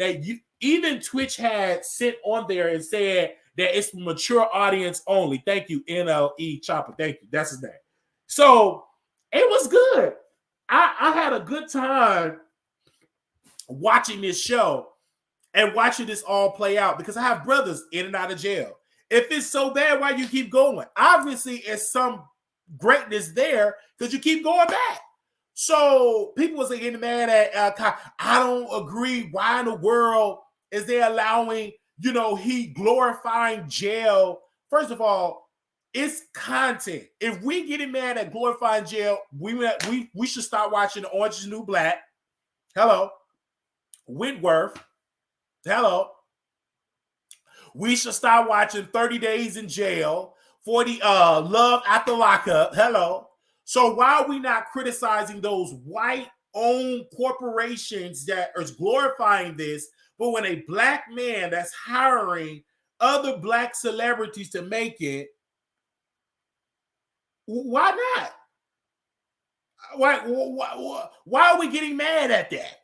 I hear what you said. Why are we getting upset with that? Out of all the stuff we can get upset about, we're getting mad about this brother having a jail, having people in jail, and obviously we made so many shows.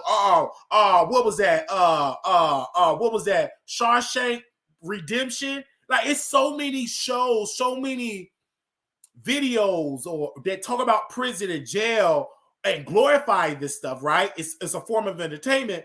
But when Kai does it, he evil, he wrong, like whatever, like he can do it. And let's not even get it twisted. Like Krishan was on there, she was reading a book, she was crying, and she was crying, and people were talking about her on there, and people's like, Krishan, you got people. She needs to understand the different people laughing at her instead of with her, you know. And she got paid. You got to understand, people get paid to do that show, to do that Twitch. Everybody that's on there, they're getting paid. They're getting paid nice money. He's going to make equivalent of $4 to $5 million. He's going to make. Do you know how many people are watching that live stream of Kai? At one point, it was about 300,000 to 400,000 people watching. And then I watched it. I had it on my screen, and then it went down to like almost 175,000 to 200,000 people was watching his stream. Now, mind you, I'm in this chair because I'm, in this chair, right? And I'm just got put on this recline, and I'm looking at the numbers. I couldn't believe it. I'm looking at the numbers. Okay? I'm looking at the numbers. And people say, well, he got you watching them. Well, you got a parent. If your parent paying for the Wi-Fi and cutting it off, that's on the parent. People need to stop allowing celebrities to try to raise their kids. If you don't want your child watching Cardi, then stop paying for the internet bill, Hunter. Stop paying for the internet bill. You paying for the internet bill. You paying for the cell phone bill. You paid for the computer. If you don't want your child watching, then confiscate those devices. But stop trying to let Kai raise your children. Just stop trying to tell the TV to raise your children. You supposed to have complete power on what your child watch at home. If you don't want your child watching Kai or NLE get his breadbasket tampered with in the jail, then cut off the internet. Okay? All right? So if you upset about it is what it is. Well, back in the day when I came up, we didn't have all of this. We was mainly outside. But it's a lot of stuff you can control what your child watch in the house. Now, when they go outside, yeah, I give you that. But when you in my house, you ain't watching that. You watching church. You know what I'm saying? You're going to watch some church. But if you got all that type of stuff, then I understand. Let me see. My son didn't watch that. I have total control. Come on. So you got to understand, you got to have that total control. If you don't have that total control, we understand that when it comes to that. But when I watched it for myself, I said, listen here, Brody. It's good. It's entertainment. He's making his money. They said, I wouldn't let my young kids watch him. Yes, he is genius. He had amassed a true fortune and incredible young following. He have. And the one thing I can say about Kai Cenat, it was a point in the New York case, right? He had a whole case in New York where he couldn't, it was like they're calling it a riot, they're calling it whatever. He came out, he criticized his audience and said, what y'all did was wrong. He did something so mature. Everybody was talking about him. Everybody was posting about him. He went viral all over social media. Everybody was having a good time, discussing him. And then people came into the point, it was like, well, this happened. Cardi is over his career. And that brother said a couple of months after that, that brother said, listen, I'm going to jail for 10 days. And we're going to have a good old time. And he's very well known. And people are watching. Like, people always come to me, Wiley, you don't have 1,000 people watching. That brother got 175,000 people. And one of the loudest, he had 500,000-600,000 people watching. Okay? So he found his lane. He's youthful. He's young. And I want that brother to continue to win. I want y'all to clap for him. Clap. I want him to continue to win because he is successful. I think he said he makes around $400,000 a month. And that's just for his sponsorship of the people that pay members. That's not even his avenue, his ad money. Do you hear what I'm saying? So the brother is making good money, and I want him to succeed. I love to see Black people succeed. I think we are been so conditioned that we got to diss, we got to trash, and stuff like that. I used to be jealous of people, but once I learned my true talent, I said, I'm not jealous. It just gives me fuel to do better. Amen. But I used to be jealous of people. Absolutely. I used to be jealous of people. I used to past tense. But now I get up and say, what can I do best for me? And I'm in my lane. And to God elevate us, we're going to continue to do what we do. We put in the work and stuff like that. Like, I love the stuff we got in our Dallas studio. different stuff. Shout out to my team for helping me get what we can. And the reason why we sacrifice so much living in Chicago is because my grandmother is sick. If my grandmother wasn't sick, if my grandmother was in her, was okay, I would still continue my life in Dallas. But my grandmother is sick.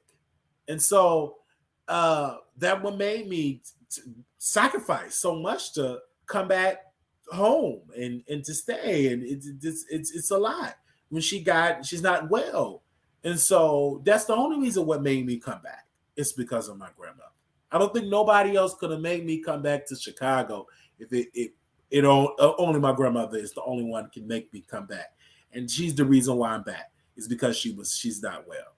And and may have to go to a nursing home, which I don't want. But I don't have any power over that decision. But it is hurtful.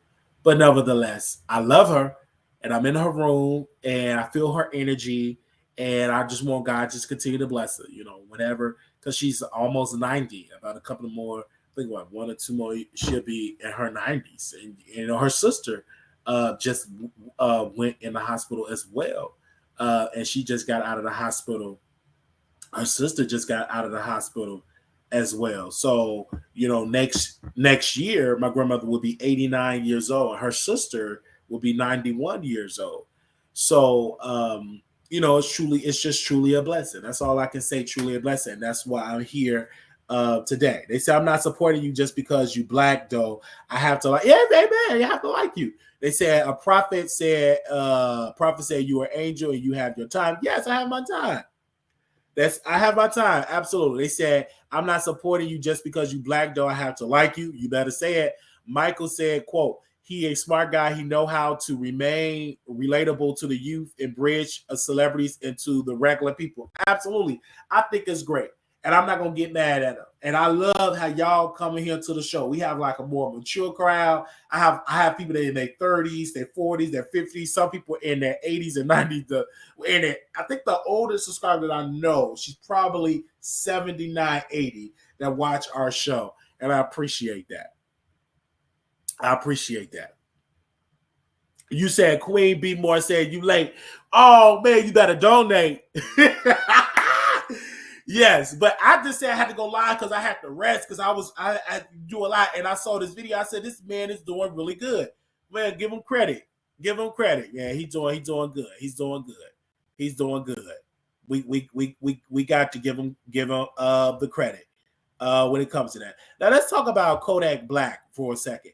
First of all, this brother have been going through. I believe he's been going through something in his mindset because of the drugs. So Ray J put out that he was on drink traps, and Ray J said we need to check on Kodak Black because this brother's going through in his mind. And I agree. This brother, drugs is very ruthless, and he shouldn't do drugs. I believe he's a little mentally delayed, and I believe the drugs kind of like alter his stuff. You got to be careful with the drugs. Like, y'all got to understand the weed that we smoke in today's society is different from the weed back in the 80s. Back in the day, because they used to grow it, it was less chemicals. But now the weed got all the chemicals, in there. Then you got people that do all that powder. It's a lot. It's a lot. Like it's really a lot when it comes to the drugs. It's a lot. So that's why I say you got to be careful, doing these drugs because it alters your mindset. And this brother mindset is clearly not there. And then people say, but why is he still doing interviews? Because these podcast hosts don't care about your mental health.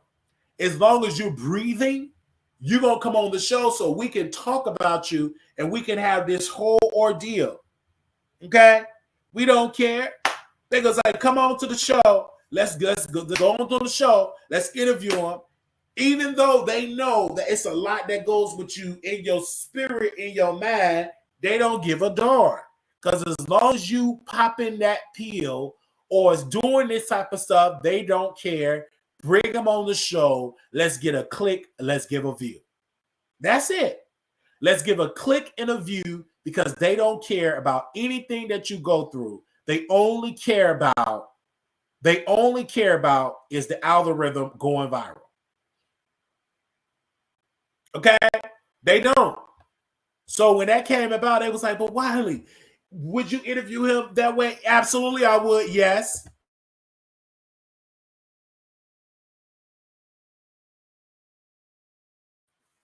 Absolutely. I would definitely interview him without a doubt. Come on. I will bring him on the show and I'll interview him. And I'm just keeping it all the way real about that. They say ain't nothing wrong with Kodak. He was drunk. Right. Either drunk or high. There's nothing wrong with that if that's what he want to do. He's grown.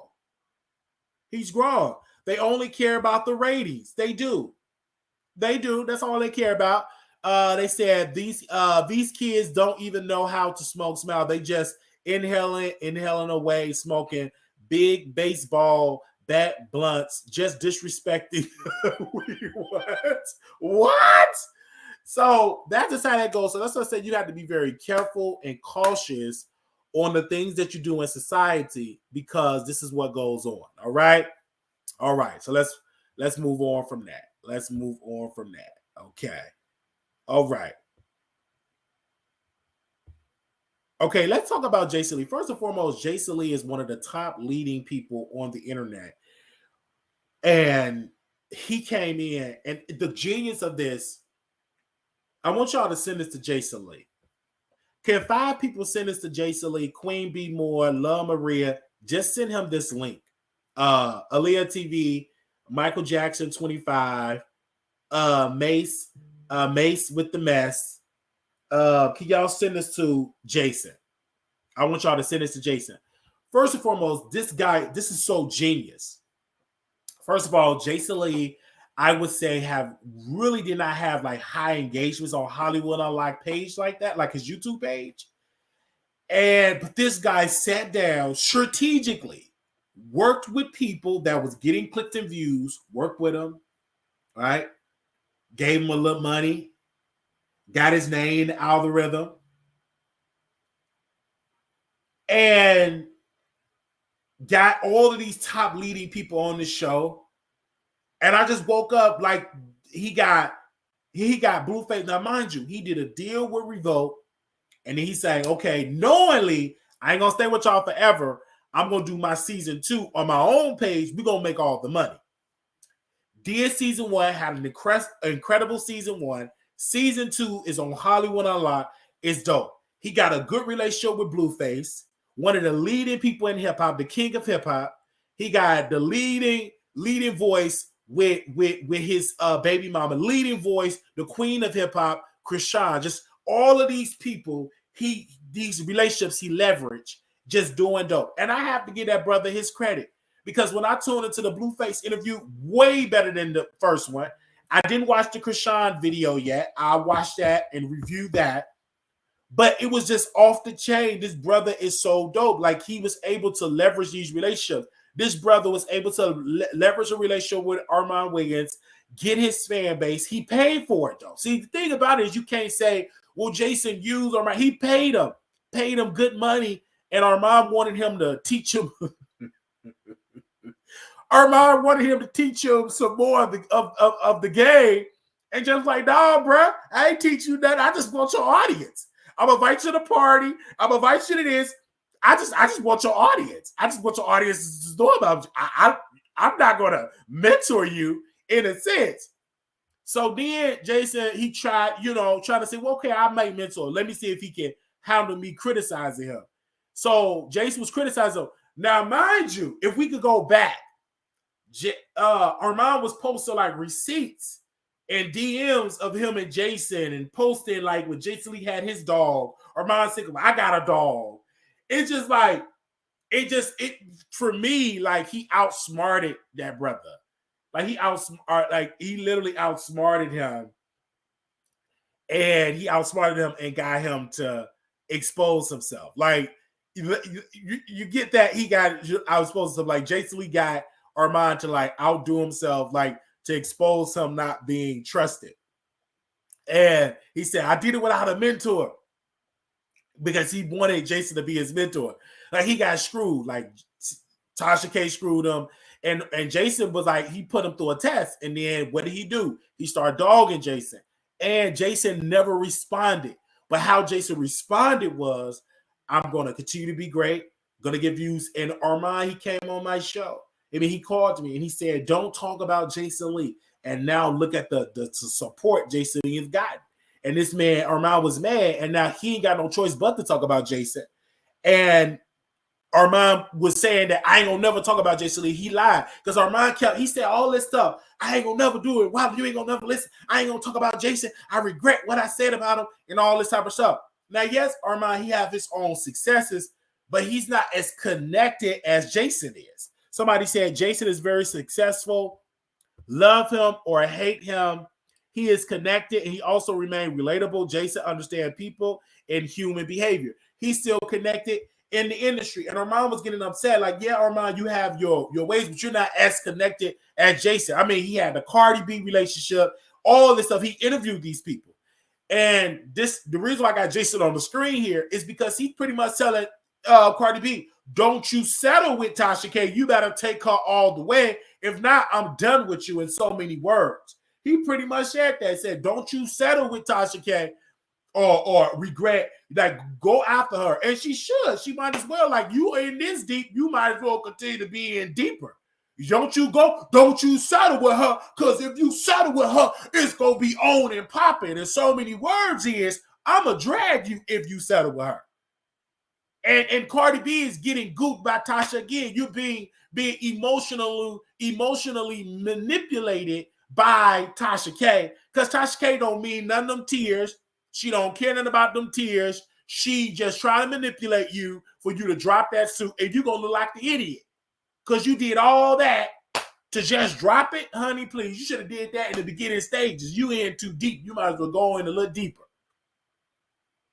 You might as well go in a little deeper. You went through all that stuff. You might as well go ahead on and just go in deeper. When are you getting out of the situation now?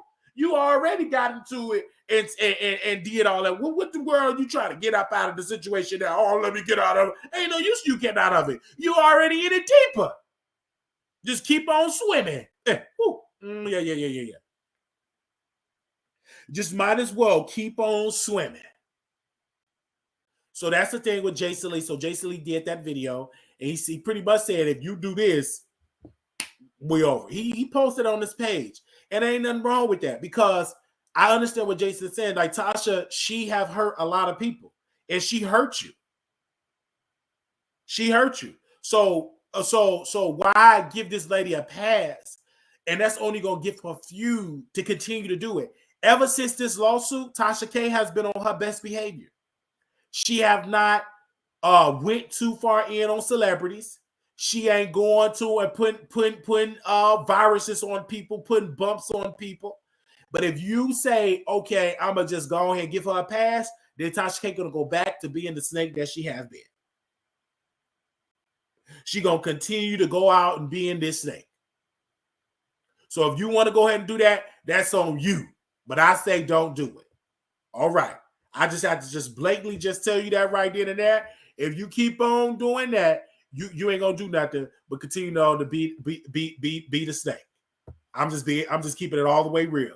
They say I don't like raw paper. It doesn't have the sticky part. Don't like raw paper. Don't like. Oh, you talk about that. They said Cardi's just young. Yeah, I hear you. I hear your point. I hear you right then and there. I hear you. I hear you. Okay, now we're gonna get into our last subject here. Give me a second. Let me see if I can pull it up. All right. We're going to get into our last subject here. They said Double Jeopardy. They said Jason offered Armand Wiggins to come to Bingo to help him build a platform with him. But Armand Wiggins felt that he was too good for that and assumed Jason was holding him back. He assumed. Yeah, that's a good point. Oh, wow. They said Double Jeopardy smile. I'm saying what y'all saying in here. Wow, that's a good point. That's a very good point. He should have did it. He should have did it. He did all that talking. He should have did it.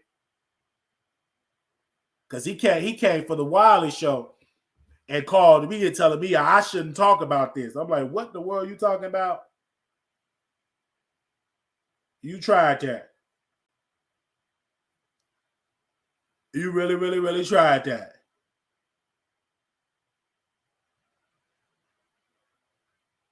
You can't play no games with me. They said as soon as Milan asked Armand Wiggins to go to bingo, he ran over there. Remember, he ran over there. See, my thing is this: keep it a stat. You was mad that I think Armand never wanted to be with Jason. He used this whole Jason Lee thing so he could drag it and to get this type of fame and say, you're never going to happen. Celebrities don't care about you. Armand said something verbatim. And then he said, I ain't want to argue with people on bingo. That ain't the only thing on bingo, arguing with people. And then he went right over there to bingo. Now, I got to say this, Michael Jackson. He went over there to bingo with Milan Christopher, right? And they did like a show, right? It was so boring, low views. They brought out there, they brought the other Island Boy on there, some other Bobby Lights rejects, had all these cameras. They taped it that it was the least amount of people that was there. Because let's be clear, when they see the gays on bingo, they don't care nothing about no peace. They only care about drama. I'm going to say it again. They don't care about no peace. They only care about drama. They did all that. They don't care nothing about peace. They only care about drama. They did all that. That's only what they care about. They only care about drama. And so that's something that you as a person got to understand, that when you come about that and you do that type of show, they don't care nothing about peace. They only care about drama. And so when they try to put like a relationship, like a fake thing, they love the drama. And so when he did that, you might as well could have worked with Milan. You could have worked with Jason because he went right over to bingo. See, everything he did, then he teamed up with Milan Crystal. And then this is the thing. Armand don't like this, but I'm going to say it because we don't run a Twitter space like a coward. We say it right here on YouTube. So he said, hey, I don't want to do bingo. I don't want to go over there and do that. And then he worked with Jason Lee, Milan Christopher. And it went nowhere. And then he ran over to Milan Christopher saying, I want to do a show with Milan in the Ray J network. Then that network with the 3 different CEOs. With the 3 different CEOs.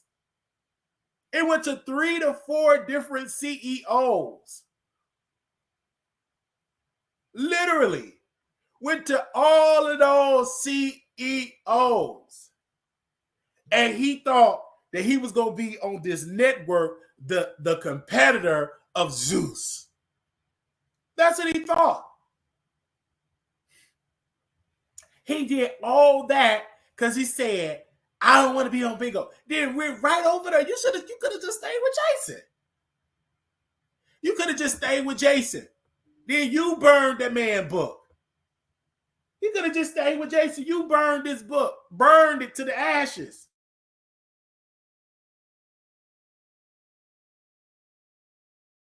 Burned it. Burned the book. He literally burned it. I remember the station show back. Then Armand Wiggins really was mad that Jason wanted to focus on building bingo. Why would Jason offer him a partnership if he didn't like him? That's the key. And he was upset about that. And I was like, what? Why is he mad? Because he went right up over there. He went right, when I tell you, the man went right up on bingo with Jason Ops. They said they have Milan address, rented house all over bingo. They crazy on bingo. They troll hard. Yes, because then Milan kept saying he owned the house. There would have never been no story if he said, listen, I rent. That man owned. He rent a house. I stopped messing with Milan Christopher. When he came to Chicago, he threw a ball. He lied and said the VH1 cameras, I got the emails, we'll be at the show. He was on Love and Hip Hop Hollywood. Now, mind you, he already ended the partnership, but most of the girls didn't know because they didn't do their research. She said, well, the VH1 camera is going to be there taping. So I reached out to VH1, no camera, no such thing is going on.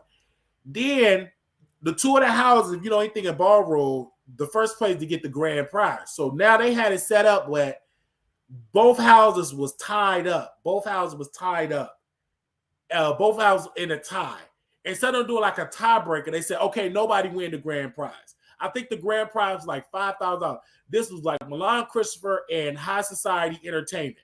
They had threw this together, this ball, and literally scammed the people, didn't pay the people nothing. And I said, he's a piece of trash, he's a piece of garbage. And I stopped talking to him. I said, that man is a piece of garbage. You had a whole ballroom, the whole ballroom thing, and sat there and lied. Okay? So, but one thing Armand have to understand, working with Jason, he would have never got to meet Kanye West if it wasn't for Jason Lee. He never would have been in that room if it wasn't for Jason Lee. So he got a lot of different things that Jason Lee was able to give him, all because Jason Lee saw something in Armand. I just think Armand wanted it too quickly. Yeah, that's what happened. Not saying that he's not going to be successful. He will in his own right. That's it. Not saying that he ain't going to be successful. He will, just not his own right. They said Armand Wiggins gets with people who have more access to him, but his narcissism make him feel like he can tell them what to do and what he deserves from them. Who does Armand Wiggins actually help? His hands always out. That's true. That's true, because he had a friend he's supposed to help and kicked his friend to the side and started saying his friend got a stinky apartment, dirty apartment, stinky. See, I never messed up with Jason. I just had a little back and forth with Jason Lee, but he came out. Let me see. Can I find out with Jason Lee? Let me find that post because he commented on one of my videos. Let me see. Let me find that video. Which video did he comment on, child? I got to see which video he commented on. Give me a second. Because Hollywood Unlocked did comment on my video. I got to find it. I have to find it, you guys. I don't know which video it was.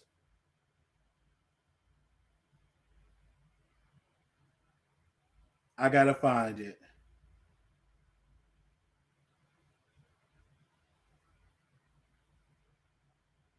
I remember him comment on here. Let me see.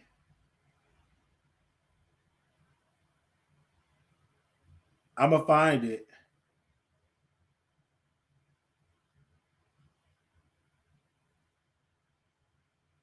I think this is it.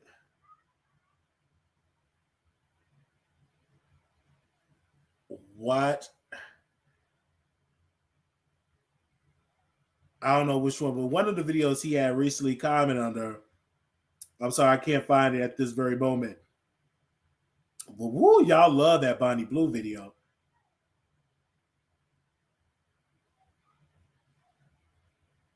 Oh, okay, yeah, this is the video. Okay. I just have to find. Okay.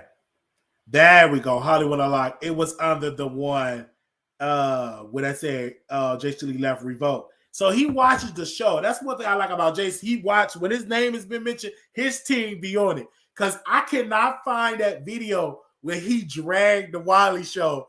And when I was reading this book, we love Jason Lee over here. And we're going to get him on the show. He still got to be blocked. Let me see if I'm unblocked from Hollywood Unlocked. Let me see, because I think I'm still blocked. Let me see if I'm unblocked. Let me see. Let me see. I think I'm still blocked. Yeah, I'm still blocked. I'm still blocked. But nevertheless, hopefully one day they unblock us. Hopefully one day they unblock us. But we still blocked. But player, he still be reaching out to us on the YouTube. We still got us blocked. But he still reach out to us on the YouTube, though. He still reached out to us on the YouTube, but we still blocked. It's okay, Flair. I'm fine with Jason got us blocked. He still got us blocked, but he still know how to reach out to us on the YouTube. Okay, all right, okay, all right. Somebody said, I think Armand Wiggins a snake. He dragged everybody just like he said Tasha K did. Armand Wiggins just fake enough to link back up with it's beneficial to him. That's what he does. And so that's what he does. So I just had to say that when it comes to that. Now we're gonna get to our last part of this video. We've been on here a good while, y'all. I miss y'all. Y'all told y'all when we take our long look. We took a like 1 day break. Okay, like 1 or 2 day break. But we are here for y'all today. Here y'all today. Can y'all like the video? Someone, damn, what's up? Y'all don't like the video. Go like the video. So shout out to Jada Pinkett Smith and her new book, her memoir, Worthy. Now, we have read the book of, excuse me. We are now on chapter 14. In this book, she lays it out. I got Tupac on there because he's a part of Jada Pinkett Smith's story. I didn't know that both her mother and father was addicts. Mother was an addict, so was her mother was an addict, so was her father was an addict. And hearing this, and then about her grandmother helped raise her, and how her grandmother told her self-pleasure is self-pleasure. It was amazing how she put in the book growing up and being a drug dealer. And being a drug dealer, selling drugs, and how one of the people put a weapon in her face and they robbed her. And how they try, and then there was another case when she got some stolen from her. She was chasing them down. And how she grew up in the poor parts of Baltimore, Maryland. And this was like she felt like an orphan because her parents was both on her parents were both on crack. And how one was a functioning alcoholic. I believe the father was a functioning alcoholic. Somebody was a functioning alcoholic. And I said, this woman is really bringing it out there. I mean, in this book, just laying it out. She talked about how her mother did not want her talking to Will because Will was still married. He wasn't fully divorced. And how Will, how she did not want to have a wedding. And she didn't know I really want to get married. She got pregnant. And then she's like, you got to get married, right? So she had this wedding. And she had her first son, of Jaden. And how she wanted to name Jaden something else. And Will was like, no, the French prince can't have his son named that. And how she had a son. And how she went in. And even in the beginning stages of the book, how she got with the plant-based therapy, like plant-based, getting into plant-based, some type of therapy, right? And it was just a lot that she wrote in the book, how she met, Tupac from school, how Tupac was broke, how she had a little bit more money than Tupac, how the house, he was like really like poor. She spilled the beans about that. She spilled the beans about his mother being on drugs. She talked about how Tupac wanted to marry her so they can do conjugal visits, how he called her square. Shut up, square. He called Jada square. And it was just a good relationship that both of them that they had. And it was really good in this book because I read it and I was like, what? This is like a good novel. And a lot of people didn't like the fact that Jada got into this zone of being a liar, and Jada went there. She talked about it. Now, I didn't get into the part where her and Will, like their relationship declined of that, because I'm on chapter 14. But she talked about the history. She talked about that history of her and Tupac. And like towards the end that they had an argument because something happened with her and Tupac. They kind of like fell off. And then right after that, he got hurt. He got popped a couple of times and he passed. And how Will, I believe Will first baby mother, his Will ex-wife said, you know, did you hear about Tupac? You know, he passed away. She said she don't know what the F she talking about. And Jada was cussing in the book. And like Jada was like cussing in the book. Like the audible book is so much better than the physical copy because you hear the anger, you hear the emotion. I'm gonna say anger, but you hear the emotion of her cussing and everything like that. The book is off the chain. I'm reading it, and she said he had the alopecia. I hope I'm saying it right. She had that. I was even on a 3-way call with her alleged ex, once his cousin, and man, please, they will have no woman carrying weight like she's trying to portray. She said she was carrying weight, Queen B. Moore. That's what he said. She was carrying weight. That's what they said. So it was a good book. Overall, it was a good novel. I'm on chapter 14. I'm not finished all the way. I'm on chapter 14. They said you about to make me get the book, Wiley. I trust your reviews because you crazy like me. It's a good book. It was good. Like I've been up for hours. I've been listening to it. Like I'm on chapter 4. I purchased the book maybe about 2.5 days ago, and that's probably why I haven't really been live because I've been listening to the book. It's good. I'm on chapter. I got 5 hours left, and I love the Audible book because it's good. It's so good. The Audible book, it is so off the chain. The book is good, and Couture Bag said it's good. I wouldn't tell you it was good. If it wasn't good, I would tell you it's a good book.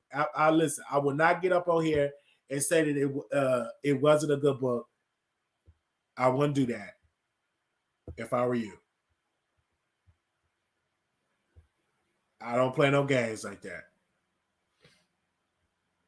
I'm just keeping it all the way real.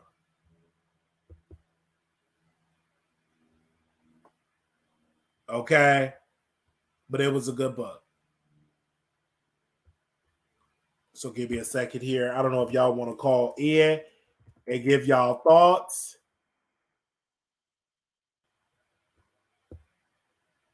All right. Let's read it and discuss it. I'll read it like a fictional novel. Y'all can't share. Y'all ain't playing no games. Y'all ain't saying no games. Okay, if y'all want to call in, the number, moderators, if y'all can post the number, if y'all can call in, we would love to have y'all on here. All right. If anybody want to call in, I told y'all we back live. We back at it, y'all. We back at it. If anybody want to call in to give their thoughts, 972-674-9462.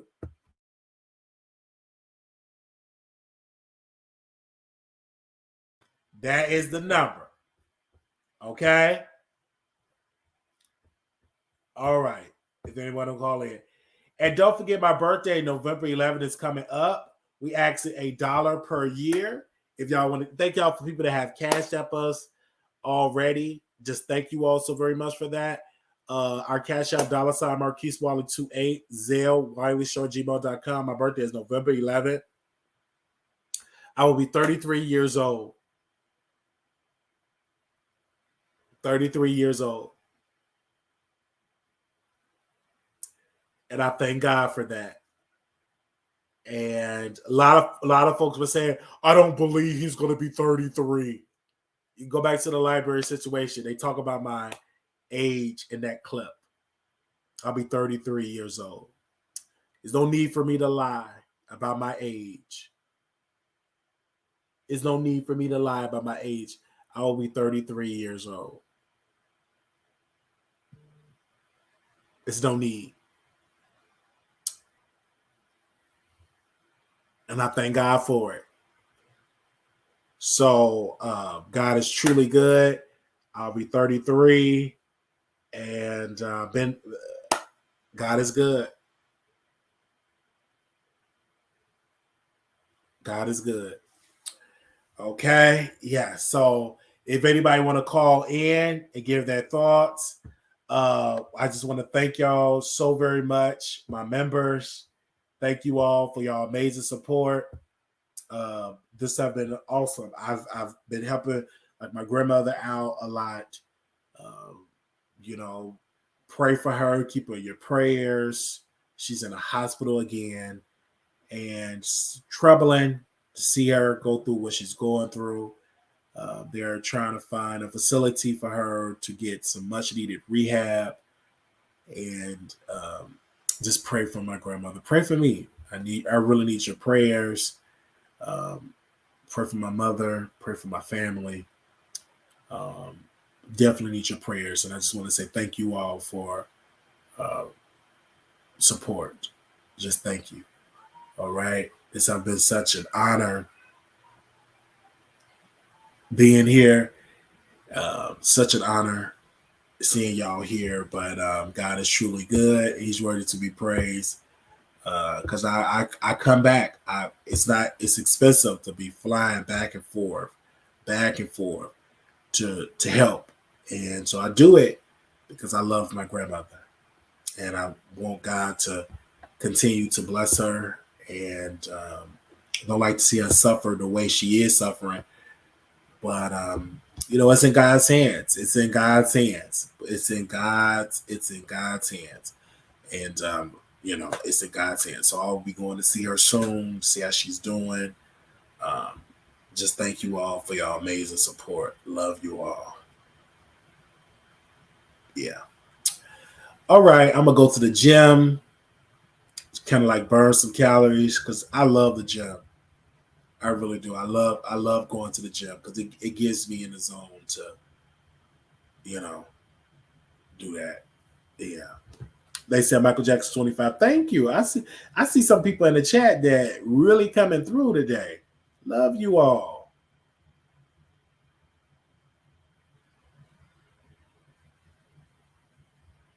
Love you all. That's amazing. OASG Entertainment. Welcome. Welcome. All right, this was good. But did y'all have a good time enjoying the show? Did y'all have a good time? This was great. Did y'all have a good time enjoying this show? Let me know in the chat. Was this a good time? Let me know. They say yes. Yes. I don't know what other else to talk about. Let me see if anything else. Talk about. What about Storm being ran out of AT? I don't know anything about that.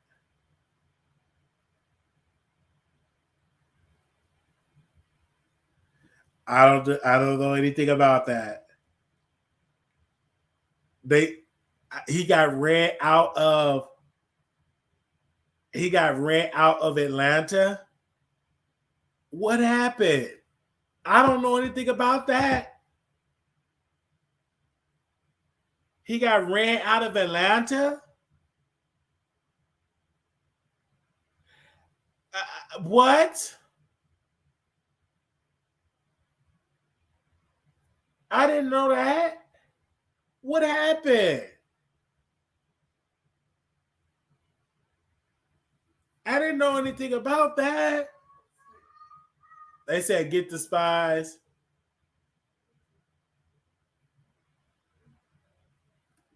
I didn't know anything about that. Really?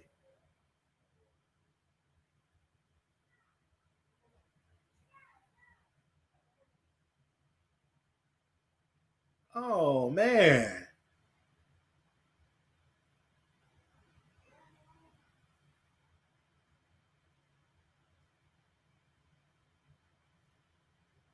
Okay.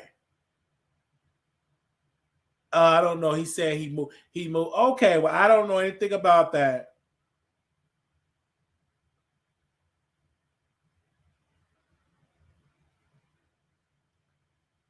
I didn't know anything about that.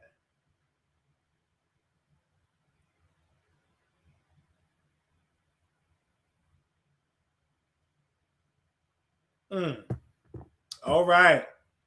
I didn't know he moved. Okay, y'all. Do we send it? Yes, you can send it to wileyshow@gmail.com. Yes, you can. You can send it to me. All right, y'all. Do y'all want me to come back live? All right. Thank you all so very much. This was fun. This was a good show. I'm going to put the timestamps in here. And yes, just for y'all, we will go back live again. Just for y'all.